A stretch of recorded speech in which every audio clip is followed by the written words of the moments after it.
When you buy a brand new top-of-the-line smartphone, you expect it to just work. You unbox it, you plug it in. And you realize your house only have one outlet. Right, exactly. And it's wired for dial-up or something. That clash between next-generation tech and, well, prehistoric infrastructure is exactly what we are exploring with you in today's deep dive. Yeah, we're looking at a recent Italian report. It's called Cronache della Transizione Sospesa.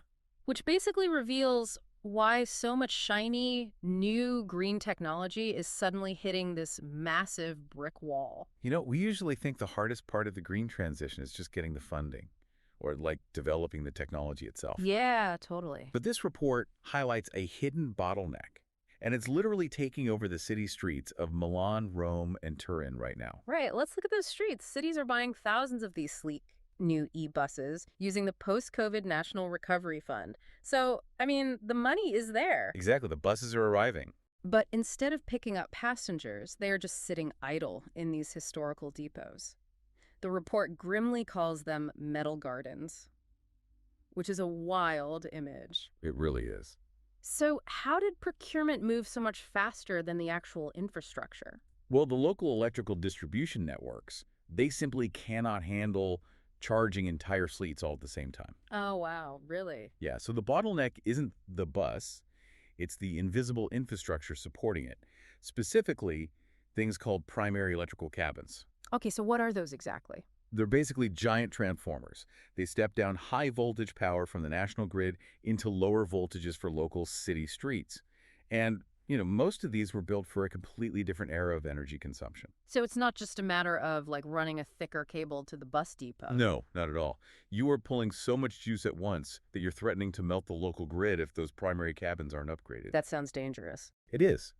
And upgrading them brings us to this bureaucratic nightmare of rigid power commitment levels. Grid operators allocate a very specific maximum power capacity to any given neighborhood. Right, so if a transit authority suddenly needs a huge spike in power to charge 50 buses overnight, they can't just flip a switch. Exactly. They have to petition the grid operator to legally raise that power commitment. And that triggers a permitting process that moves at an absolute snail's pace. Just red tape everywhere. Yeah, and until that paperwork clears, the buses are just stranded assets. That mismatch is staggering. And the sources showed this doesn't just stop at the shoreline, does it? No, it directly threatens Italy's expansive lakes and coastlines, too. The report contrasts Italy with the Norwegian fjords, where zero-emission ferries are already the operational backbone. Right. Meanwhile, Italy is stuck doing these small, confined experiments on Lakes Garda, Iseo, and Maggiore. We clearly have the ambitions, so what is physically missing at the water's edge here? Well, the Italian grid literally has to meet the water. The report calls for capillary electrification. Take the Venice Lagoon, for example. Okay, yeah. You have high-frequency shuttles going to Piazza San Marco. You absolutely cannot decarbonize those routes without building high-power charging stations at every single major terminal. I have to challenge that a bit, though. Mm-hmm. Building massive, high-voltage substations at every minor pier in a fragile, historic ecosystem like Venice, that sounds incredibly disruptive. It does sound that way, yeah. And expensive. Is capillary electrification actually realistic? Or is battery tech just not good enough yet for longer routes? Well, the technology works, but commercial ferries have a completely different operational reality than, say, your personal car. Right, you can't just leave it in the garage overnight. Exactly. It docks, unloads, loads, and leaves in about 10 minutes. Mm-hmm. So to push enough electrons into a massive battery in 10 minutes, you need an astronomical surge of power right at the water's edge. You can't bypass the physics of rapid charging. Exactly. Without those high-voltage docks, the ferries just can't maintain their schedules. That makes the return on investment for fixing this infrastructure pretty stark. The roadmap uses Syracuse and its historical island center, Ortigia, to illustrate this. Yeah, Ortigia is a perfect example.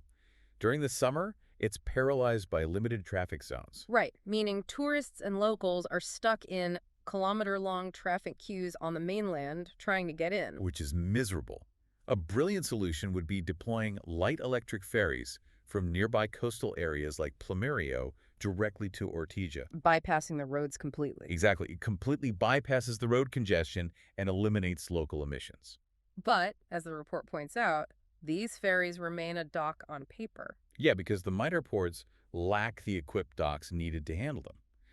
The entire national strategy really hinges on adapting these smaller ports. So if you don't build the electrical infrastructure at the absolute edge of the network, the grand vision collapses. Pretty much.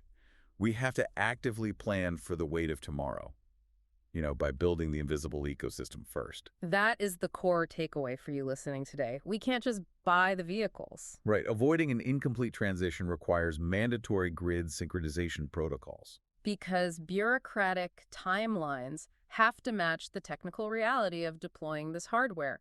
Otherwise, we're just buying millions of dollars worth of smartphones with nowhere to plug them in. Exactly. Well, thank you so much for joining this deep dive and taking the time to explore these crucial insights with us. It's been great. Before we go, we want to leave you with a final thought to mull over.